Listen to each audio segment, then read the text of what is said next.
celebrations for all of us. So with this, ladies and gentlemen, it is time for me to introduce you all to our first respected guest of honor, Mr. Anil Khaitan, Chairman Sunil Health Limited. Mr. Khaitan has diversified business experience of more than 43 years in multiple sectors, including jute industry, paper industry, pharmaceutical, copper and steel, and presently he's chairman at Sunil Health. The various offices that he holds include former President PHDCCI, Member Managing Committee SOCHAM, his chairman with National Council on Startups SOCHAM, member with CI Regional Committee on Healthcare, member Advisory Council of Indian Institute of Finance, chairman Grievance Redressal Committee ICSI RVO, his member Board of Advisory of Asian African Chamber of Commerce and Industry. His favorite quote is, "The only thing perfect in the world is the nature."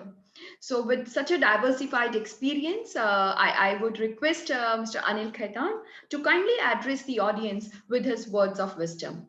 Over to you, Khaitan sir. Thank you so much, Yashna. Am I clearly audible and visible visible? Absolutely, sir. You are loud and clear to us. Well, thank you. And a very good morning to each one of the participants, my esteemed fellow panelists. Innovation, broadly from my industry perspective, I could define in two ways. One is we do innovation, small steps, which we all do in our companies, be it on our processes, be it in our products. Another innovation which we've seen now is the disruptive kind of innovation. Like you saw that when typewriters, a lot of you might not have even heard the word, but there used to be a company in the 50s and 60s and 70s who used to make typewriters, and the company's name was Remington Rand. Typewriters never saw the word processors being launched by the information technology industry sector. Once the word processors came, typewriters went out of business. Same is the case with our mobile phones. Once the mobiles were launched, all the landlines to which I am used to, or I'm sorry, I was used to, they just ceased to exist. Most of us are fond of cars. Now, the people who are of my generation, we all know that we only had 2 or 3 car companies in India. The major being Hindustan Motors, supplying ambassador cars. What happened? In the 80s, Maruti came in and Hindustan Motors and the remaining 2 manufacturers had to shut down. Now, why? The point is that unless you innovate, you cannot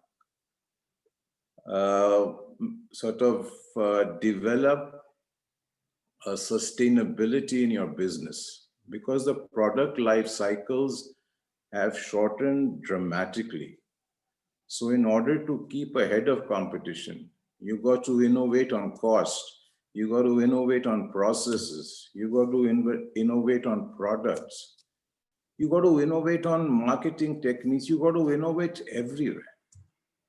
Simplistically speaking, how long for months you can eat the same food every day? You cannot. You need variety in your food. So that's innovation. You need your food to be innovated. So such importance is the emphasis of innovation. And there's never been a more exciting time to be in the digital healthcare space. I will focus my talk mainly on the digital technologies of healthcare. Then what we have right now, with the explosion of content capabilities, endless social opportunities, and underpriced attention in so many platforms, there's a huge amount to be excited about. Health technologies encompass all the devices, medicines, vaccines, procedures, and systems designated to streamline healthcare operations, lower costs, and enhance the quality of care. Artificial intelligence, blockchain, voice search, chat bots, virtual reality are amongst the most promising health technologies which are actively being introduced and implemented in India. Whether the lack of technology is something that is preventing the healthcare executives from adopting digital transformation within their organization. That's something I always see within my healthcare company. And in fact, we think this should not be the case at all. We would even go so far as to argue that technology and healthcare represent a marriage made in heaven. 9 health technologies that what I see going forward emerging in India in the healthcare sector. I will talk briefly about each one of them. Artificial intelligence. Nothing quite as exciting as AI right now, and a rapid growth, exciting opportunities surrounding. Best time to utilize the potential for healthcare, let's assume the marketing department. The AI engines can reduce and mitigate risk of preventable medical scenarios, and 3 critical examples I'll give you. Automate reminders, say for the elderly population, for example. It's great for helping patients take medication within a specific time frame. Identify people of high risk, discovering those in need of medical intervention. Say today Corona is there. It would be a great idea. And I'm sure it's being done by the Arogya. Medical intervention and trigger medical staff alerts to create custom care plans. And as most of us know that IBM Watson today has one of the best quality AI platforms. And IBM Watson is currently testing this with opioid addiction issues. Third point is to deliver personalized dosage recommendation based on each patient's unique body chemistry and associated environmental factors. You will find AI emerging in a great way for medical diagnosis, because today the environment of a person staying in Punjab, Haryana, or Jammu and Kashmir, and the build of that person is very different to the build of a person staying in Tamil Nadu or in Andhra Pradesh. So the dosage recommendations, which I foresee coming, that you will have much more customized arrangements between the pharma companies, the doctors, and the wholesalers and retailers. They are preparing a plan. I'm not going to get into that. So coming back to AI, the bottom line is simple. Keep AI on the radar and utilize the concept as one of the main health technologies for marketing. There is no signs of slowing down. Number 2, blockchain.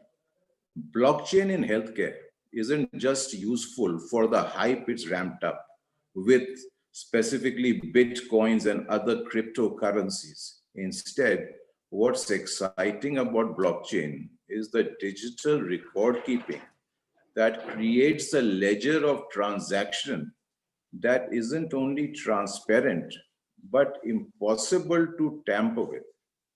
Blockchain is here to stay with a variety of experts uh, which we have available in our country, some of whom are skeptical of Bitcoin, claiming that the technology could fundamentally change the way that huge sectors operate, including digital healthcare marketing.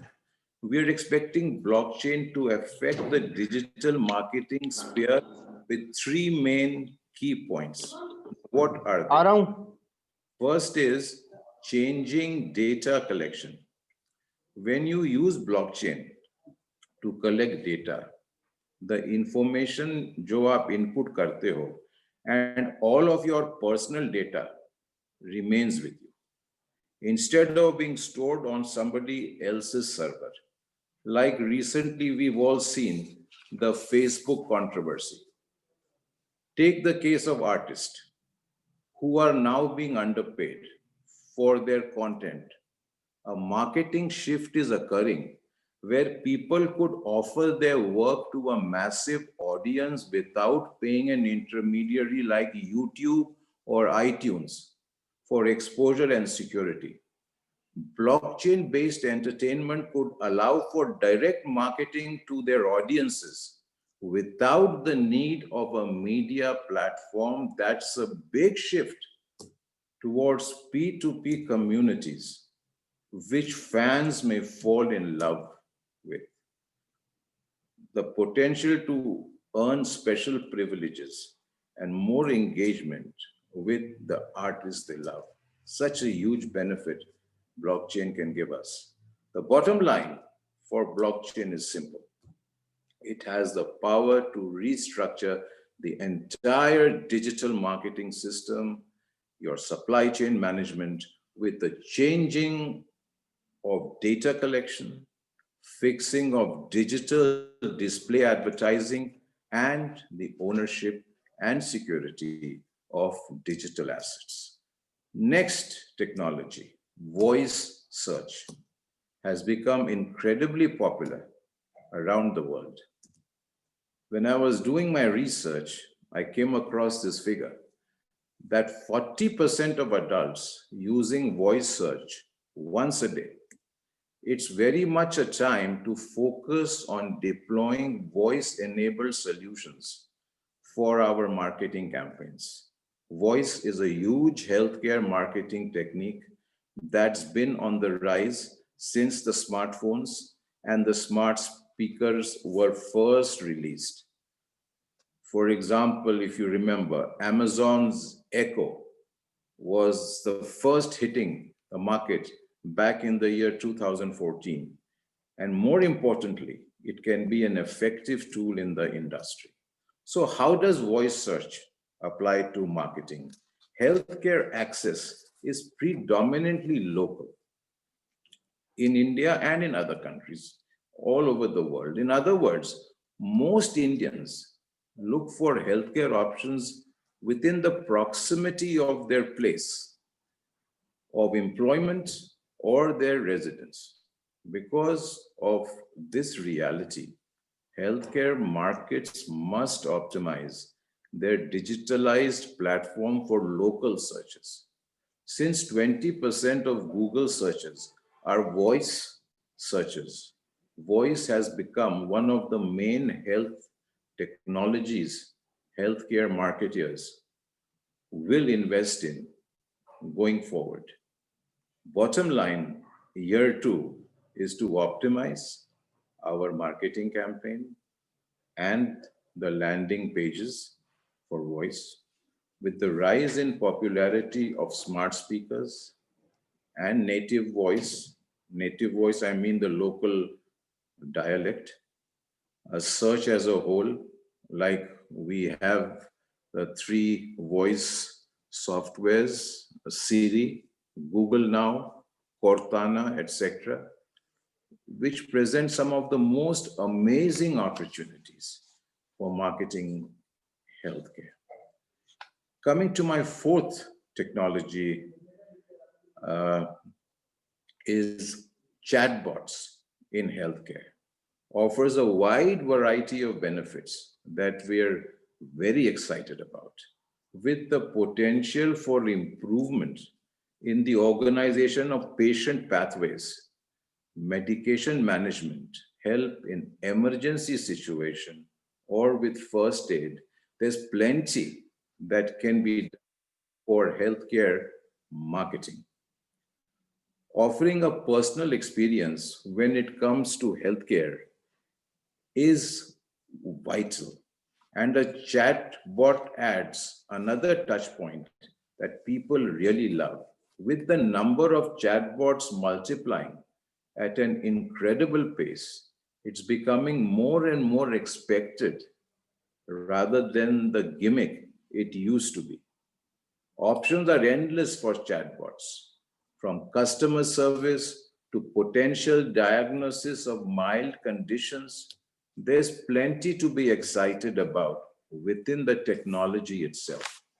Coming next to virtual reality in healthcare, which is expected to become a $5 billion business by 2025, as per the survey.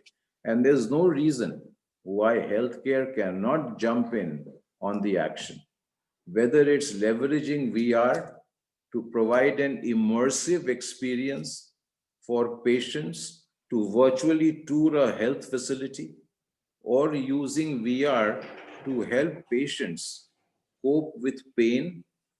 There's plenty to be interested in. Few technologies generate as much engagement as virtual reality. We are now doing it in our factory.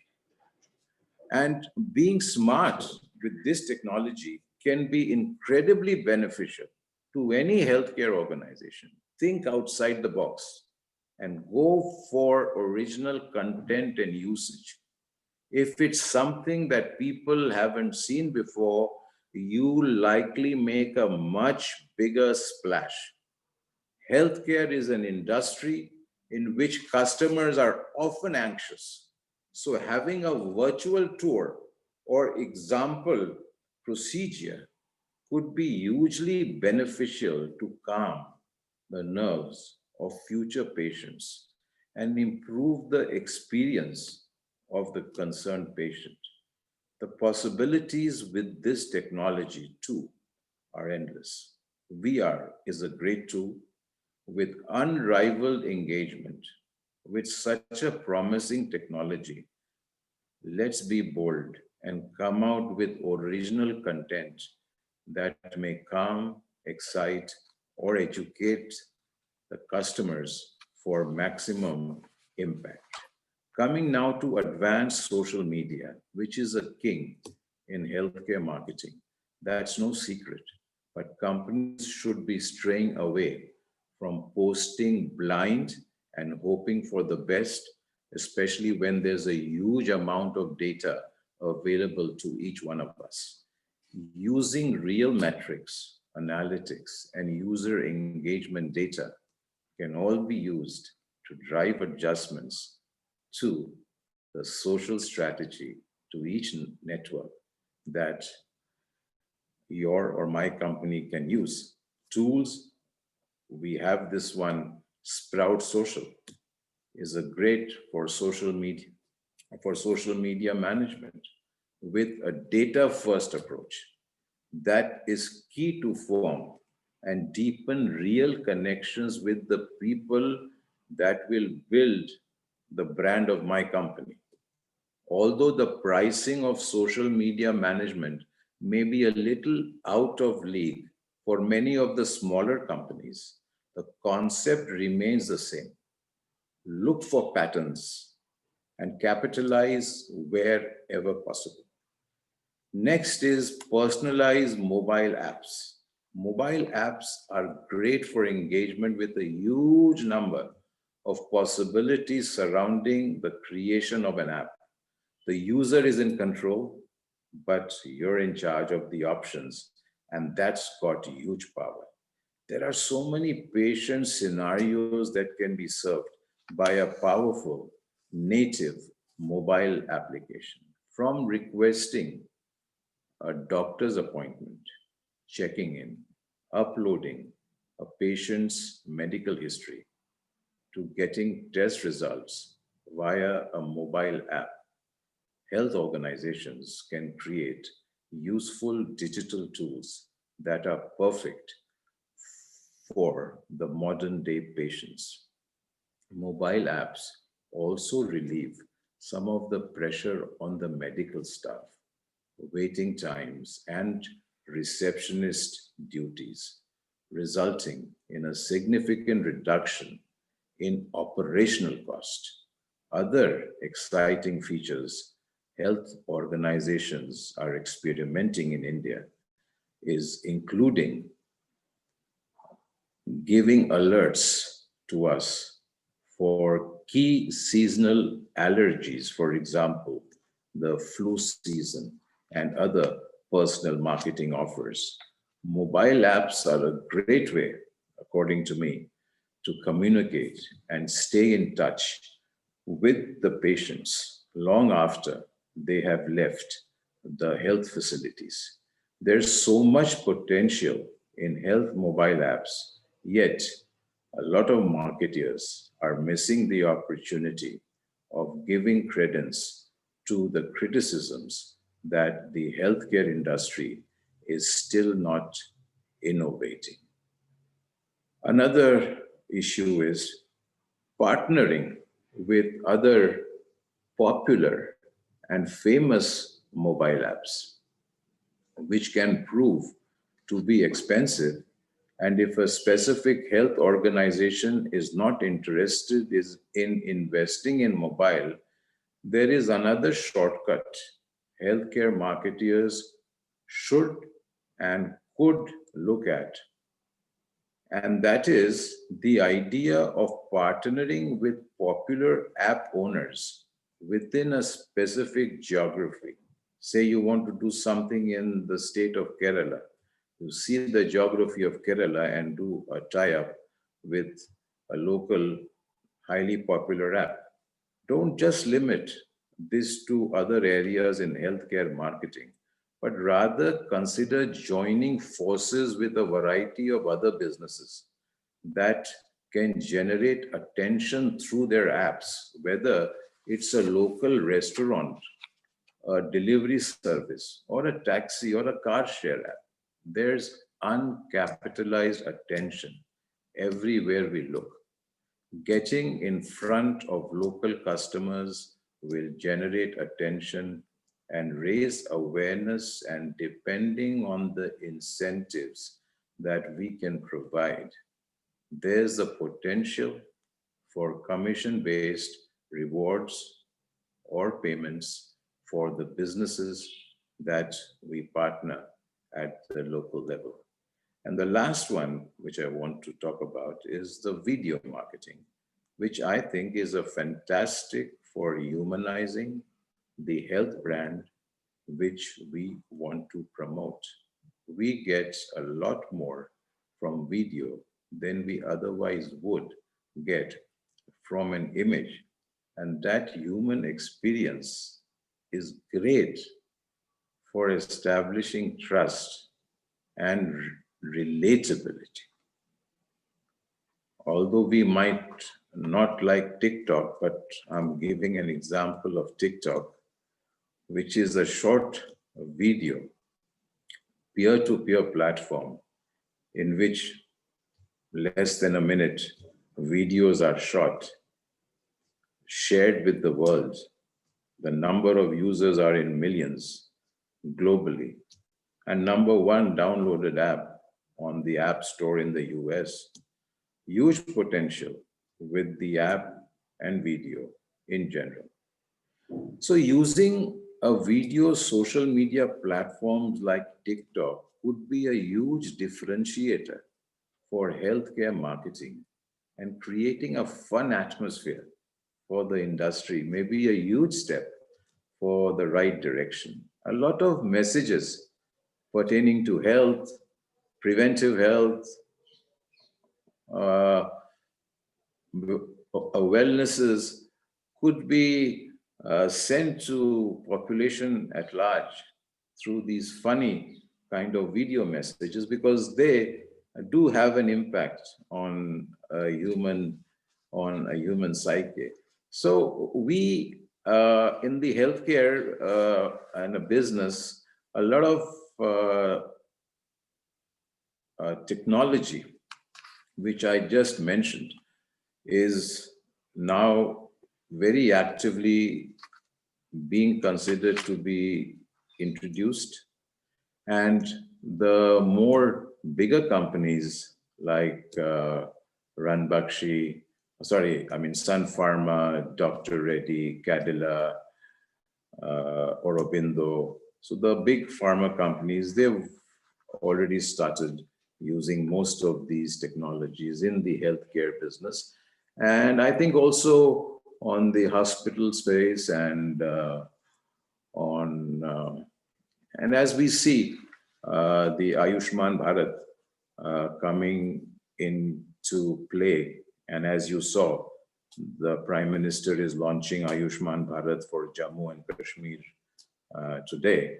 So I think Ayushman Bharat would have slowly a deep penetration in the entire nation, and that would give a huge demand for the entire health and wellness sector and the entire ecosystem, be it the infrastructure in terms of hospitals and everything which you can conceive of. They will get a huge boost. And so to conclude, I have basically spoken on these 9 technologies: AI, blockchain, voice search, chatbots, virtual reality, advanced social media, personalized mobile apps, partnership with other mobile popular apps, and video marketing. With these words, I would like to thank you for your time, for listening to me. Thank you so much. Back to you, Yashna. Thank you so much, sir, for such an informative session and making us all introduced to all the latest technologies that are being used or have got a lot of scope towards healthcare. I'm sure students who are listening to this can see the scope that is available still in healthcare when it comes to innovation and with the kind of technologies that sir has addressed: AI, chat box, blockchain, voice search, voice recognition, advanced social media, and video marketing. So I hope listening to all this, I can very well relate to that. Yes, we've got a lot of potential still available in the healthcare, and this can be very optimally utilized by the students also in near future and take up the sector to the next heights. And we have realized the true significance of this sector during this pandemic as well. So with this, thank you so much, Khaitan sir, for such an enlightening session for all of us. We really enjoyed it. And ladies and gentlemen, it is time now for me to move to the next speaker. And it gives me a great privilege to introduce you all to our other guest of honor, Professor Dr. Shailendra Singh. He's the director of Indian Institute of Management, Ranchi. Prior to that, he was the Dean Research and Professor in the area of Human Resource Management at IIM Lucknow. He has more than 35 years of vast and varied experience in research, teaching, training, administration, and consultancy post his PhD. He has also served as the president 13-14 and has been elected as a fellow 2018 of National Academy of Psychology, India. Professor Singh earned his MA in Psychology from University of Allahabad and PhD in Organizational Behavior from IIT Kanpur. Sir has been delivering various lectures and keynote addresses at premier universities like IITs, IIMs, triple ITs, NITs, NLUs, and in the abroad as well at University of Cambridge, UK, Aston Business School, University of Kelania, Sri Lanka. These are few to name. His area of expertise are organizational behavior, emotional intelligence, human resource development, business law, stress management, pedagogy, psychometric methods, ethics, leadership, global awareness, and social innovation. So with these words, I would request Professor Dr. Shailendra Singh to kindly address the audience with his words of wisdom. Over to you, Shailendra sir, for your address. Thank you, Dakshina. I am happy to be here, and perhaps this is the second attendance to I.T.S. I had already come earlier when around 2014 and had a discussion on stress management, research methodology, and emotional intelligence. Today's theme is a Atmanirbhar Bharat, self-reliant India, and what can be the sources. And in that, Khaitan Saab has very vividly explained the role of innovation. I'll talk the role of innovation and entrepreneurship in education sector. Let me start with this webinar or this conference itself. If this conference would have been in person to person mode, perhaps you may have spent more than a lakh of rupee for organizing and inviting such speakers, panel of speakers, um, which is happening virtually, and all of us are connected in such a way that we can see each other, we can experience each other virtually. This kind of innovation, this kind of intervention can be seen. This pandemic has created opportunity. What we earlier used to experience and used to say, need is the mother of invention. So there was a need and we have invented. Perhaps Google platform and the platform of Microsoft, Cisco Webex, and many others were very much available earlier also, but mostly we used to use Skype for interacting with people, and that too one to one. Although as a professor of IIM Lucknow, I had experience of addressing virtual classes where my student used to be at different places and I used to interact with them, particularly for small classes of PhD. Today, the entire education is happening on virtual mode, although I do not consider that this is the substitute of face-to-face interaction. But yes, this is the most available and most feasible alternative to face-to-face education. Entire higher education is today happening both in India and abroad on virtual mode. Let me also come how it has facilitated the education world. Earlier, I used to spend several lakh on traveling cost of my visiting faculty. And then we had to have a constraint that who can be called and who cannot be called because of the travel cost. We have today interacted with professors from US, UK, Germany, Canada, and all parts of India,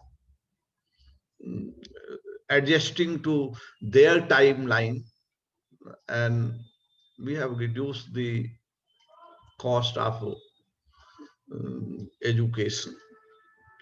So nobody can deny the role of technology, role of digital platform in making the education rich. Government of India has already launched Swayam and Swayam Prabha, which is a great intervention for people who are not able to physically attend classes, and those who have come out of formal education system and now are in jobs, but still they are having curiosity, they want to study. So everything is available free of cost to them. There has also been good intervention of virtual libraries where more than 60 lakh books are available in in FibNet, which can be accessed by institutions and individuals by registering. So there has been a lot of facility because of digital thing. But digital thing is a one very big component of self-reliant India. We have to work much more to actually become self-reliant. And I will start with education only. If we see, we have the oasis of great institutions like IISCs, AIMS, IITs, and IIMs, NITs, and ISERs. But when this may be covering not even 5% of the entire education space in higher education. If we see the issues and challenges of higher education in entire India, the new national policy has tried to address many of those issues. But if we go on the ground level, even today, colleges don't have the faculty, colleges don't have the basic infrastructure, and we are churning out graduates from there who are not employable. So we have to create infrastructure and the human capital which can mm, be available to one and all the students on affordable prices. Government has followed mm, free education, virtually free education policy, and we are not charging a reasonable fee in higher education, although if we see in the similar situation in developed country, people are paying for their higher education. Primary education, secondary education should be totally free. Those who can pay, they should pay, but government's responsibility is to support this. Whereas higher education, we should provide infrastructure, we should provide human capital, but people should pay for it. Otherwise, the kind of self-reliant India that we are envisaging and demographic dividend that we are talking may not be very plausible happening situation. We are having so many graduates, we keep on receiving these notes, and so many school graduates who are not able to do even basic mathematics and basic language. So in order to actually reach the masses, I'm not talking about classes because our issue is masses. We want to reach to the masses, then we have to enhance uh, the quality substantially, and for that enormous investment is required both in secondary, primary, and higher education. when it comes to giving access, we are very good at that. We have provided good number of schools. But if we see the number of teachers available there, then the situation is not as good as it should be. On higher education platform, we see digital innovation has provided lot of opportunities for people like edX, Coursera, Swayam Prabha, Unacademy. These are the platforms where we keep on getting stuff which is good enough and people can get exposed to. But higher education is not only um, giving exposure to the education. Higher education is related to how much intellectual capital we generate ourselves. And there, if we see the uh, per capita research output against the investment, India may be considered satisfactory to very good. But if we compare in absolute numbers, the research output, we are going behind. And thanks to new National Education Policy 2020, which is creating the funding agency for research, which will provide funds for already, apart from already existing funding agencies like CSIR, DST, ICSSR, IHR. But these initiatives should be such where all the institutions should get equal access. Of course, there will be competitive um, situation. Only the uh, proposals which fulfill the requirements and are addressing the national priorities will be funded. When we come to agriculture, which is employing approximately 50%, even more than that, population uh, in the country. What is happening today? You are seeing that Annadata is on the road. Annadata is on the road because it is the problem that they are facing, or it is because of the political opportunities that they are seeking.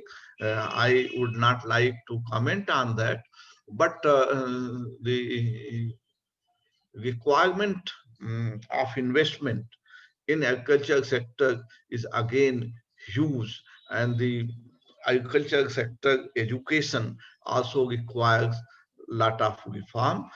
I personally support the agriculture reforms that have been introduced by through bills, and what has been done there when the country and the government of the day is promising that MSP will be there, is there, then there should not be any issue in the confusion in the mind of farmer that they will be left high and dry and their product will not be purchased. The government through these bills has unshackled the farmers. Now they have choice. They can go anywhere to sell their produce. Earlier, they had only one place that is called Mandi. That Mandi will purchase, and if Mandi is not purchasing, then they have issue. And they have fear that in contract farming, their land may be taken away because there is a dues that they have not been able to pay whatever advance they had taken from the contractor. So that is also not correct. Actually, in farm land cannot be taken by any contractor. Whatever contract happens is happen about the agriculture product and our agriculture produce and not of the land. Khaitan ji has talked about health issue. So I will say that even in health, although we are doing very well and our pharma industries are also doing very well, and Ayushman Bharat is going to usher a lot of opportunity which our ordinary citizen can avail. Earlier, for seeking health benefit or for getting oneself treated, many times poor villagers and ordinary citizens who are not having good income had to sell their immovable property or their jewelries to pay the medical expenses. Today's Ayushman Bharat has created such an opportunity where they can get themselves treated with honor, with a small registration itself. Technology has helped in eradicating corruption. Uh, Rajiv Gandhi used to say that when one rupee goes outside uh, Delhi, only 10 rupees reaches, 10 paise reaches or 15 paise reaches to individual. Now, if we see with this technology intervention and the initiative of what is called Jan Dhan Yojana. Everybody is linked with the bank and everybody has got the benefit through the direct transfer. So what we want to say, I have got the message that time is less. So I will just say that Swabhiman Bharat, self-reliant India, is a concept where whatever we say, be vocal for local, we should try to be productive, try to be innovative. Yes, all these things will happen. Where what is required, the mindset of innovation, mindset of leadership, and mindset of entrepreneurship and risk taking.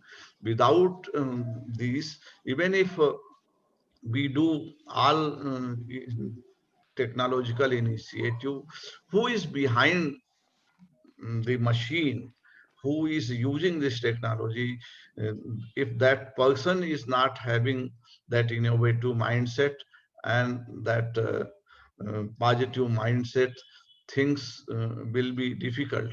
But the vision, the sankalp of self-reliant India, Atma Bharat, is a great concept, and we should all support it and put our wholehearted energy and make it happen. And to make it happen, the collective wisdom of 130 crores Indian will go a long way. Thank you. Thank you so much, sir, for such a insightful session. And as truly mentioned by sir, the kind of innovations that are happening in the education and especially in the higher education sector. And I would also like to specify the same thing, that it is not only about exposing to the education, it is about understanding the right significance and increasing the research output through that. So, sir, thank you so much. So, students, as mentioned by sir, have the right mindset for innovation and entrepreneurship, so that this vision of Atma-Nirbhar Bharat, self-reliant Bharat, can be achieved by all of us collectively. Once again, sir, thank you for spending your valuable time and joining us for this inaugural session. Thank Moving, you. thank you, sir. Ladies and gentlemen, now it is time for me to introduce you all to our honorable chief guest, Mr. Satya Gupta, who is the board chairman at India IPv6 Council. Mr. Gupta is an international expert in NGN technologies, regulation, interconnection, and broadband policy.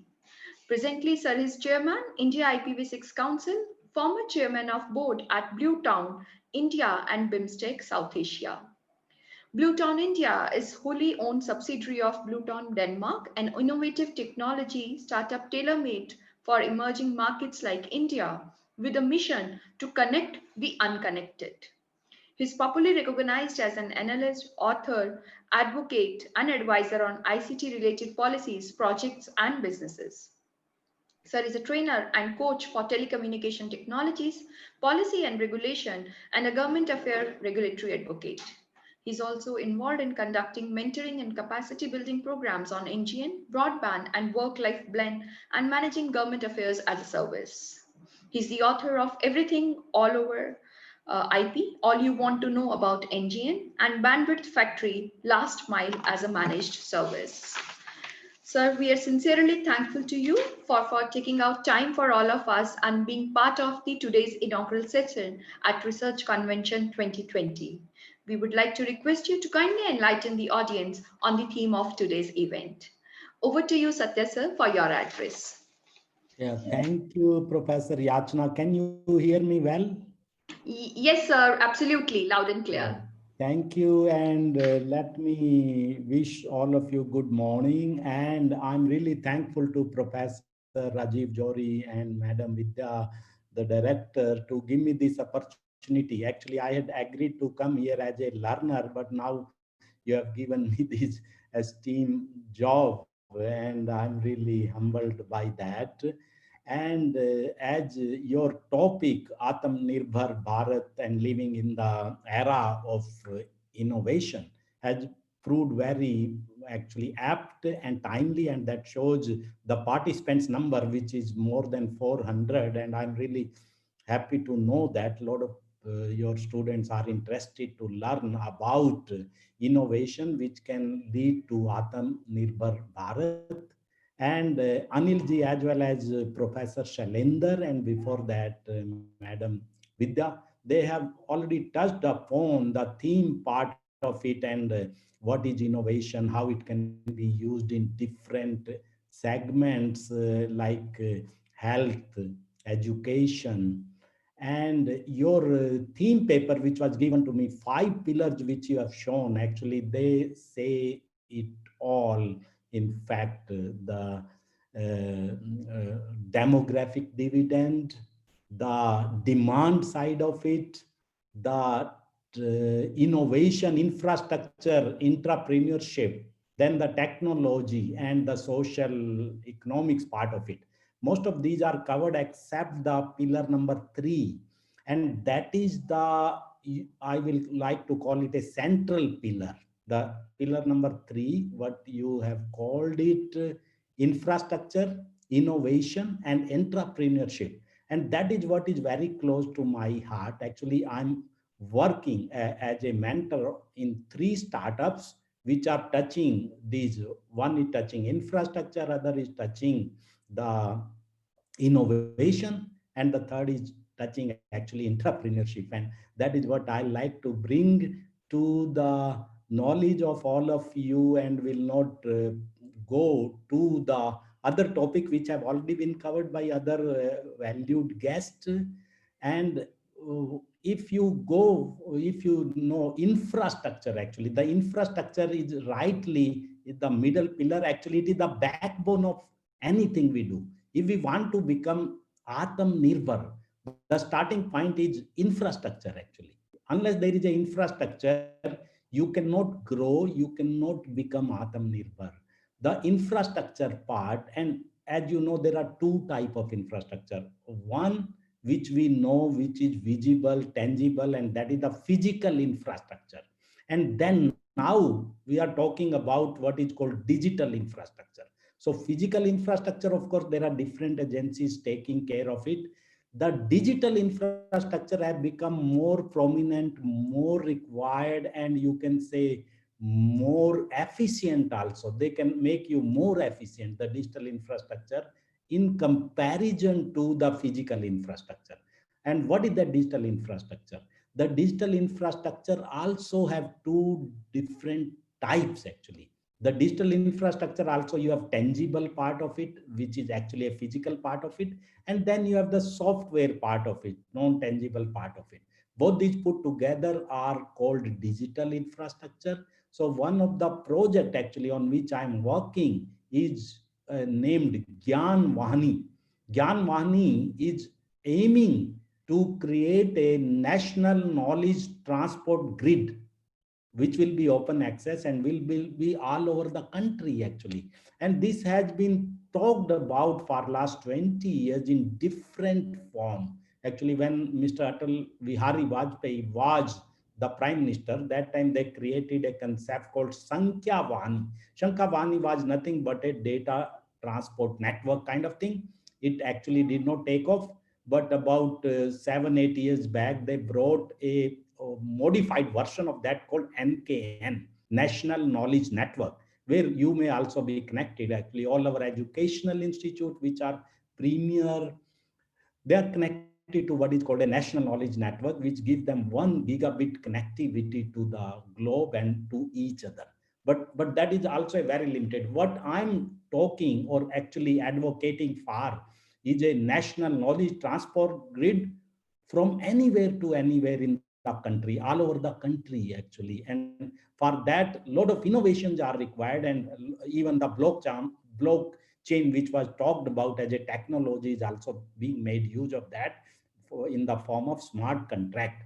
So there, what we are advocating is that whatever is the infrastructure available for transport in the country, it may be with government, it may be with private sector, it may be with small entrepreneur, it may be with public sector, the all fiber infrastructure, basically what I mean, that has to be pooled together in a grid which will be owned by a trust kind of organization, and then it will be operated, managed, upgraded, and monetized. So that is the concept where a lot of innovation is required, a lot of research is also required to make it happen. So that is what idea I wanted to give as far as infrastructure is concerned.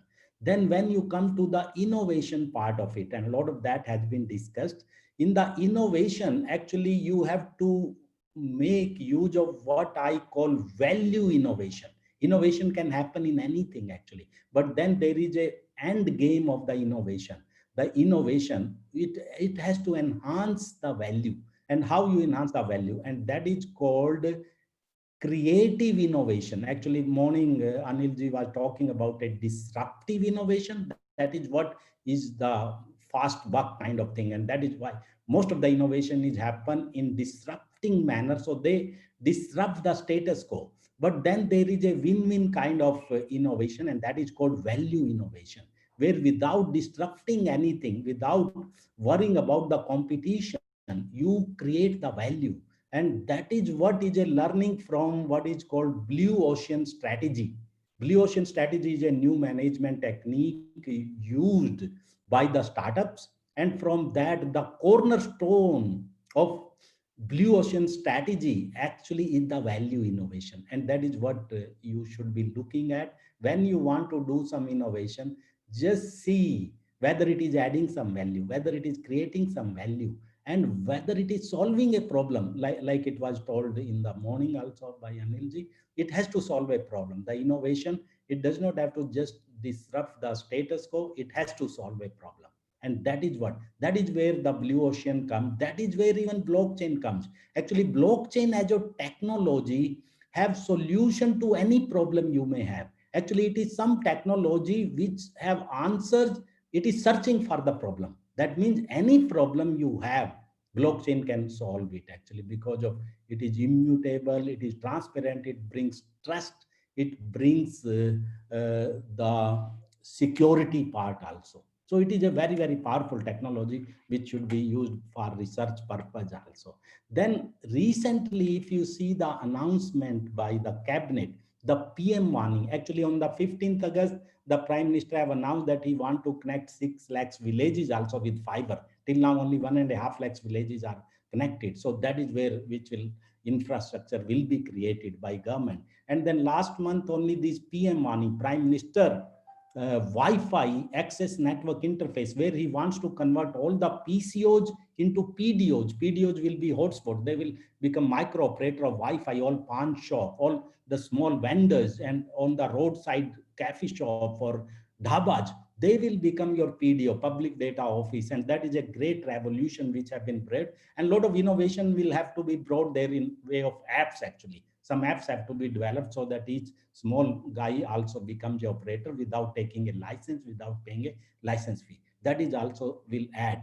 And then my main thing, what I'm doing as the chair of the India IPv6 Council, I'm trying to convert the country into a AATMA connected and secured Bharat. And for that, we have to take the leadership in what I call the new internet. The new internet is called IP, Internet Protocol version 6. So Internet Protocol version 6, which is the new internet, can give you infinite number of addresses, IP address. The IP address of the earlier internet, that is IPv4, are exhausted already. They were only 3 billion, all are exhausted.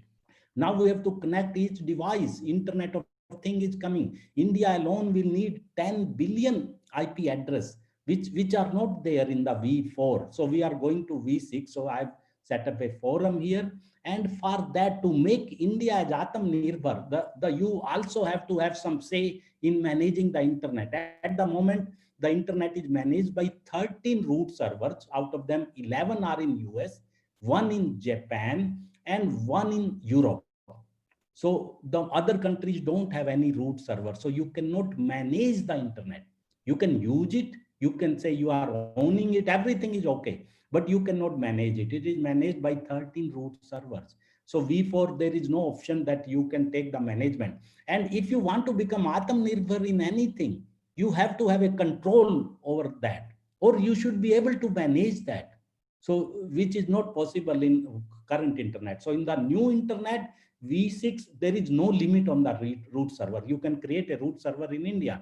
That is what I'm trying to do. What you need for that, technology is not an inhibition. You need capacity. You need some professors who have done PhD in computer science. A lot of research students in PhD in computer science are required. At least 10 of them are required to study the internet protocol. And there are some RFCs, request for comments, some white papers are there, some, you can say, some standards are there. So you have to develop over that and make a root server in the country, a big research opportunity actually, a big innovative opportunity. Once we can create our own root server in India, for which the new technology permits, so we can be Atmanirbhar in the connected world. And that is what is required, because Atmanirbhar, you have to become Atmanirbhar in everything, in physical infrastructure also, in digital infrastructure also, in interconnection also, in internet also.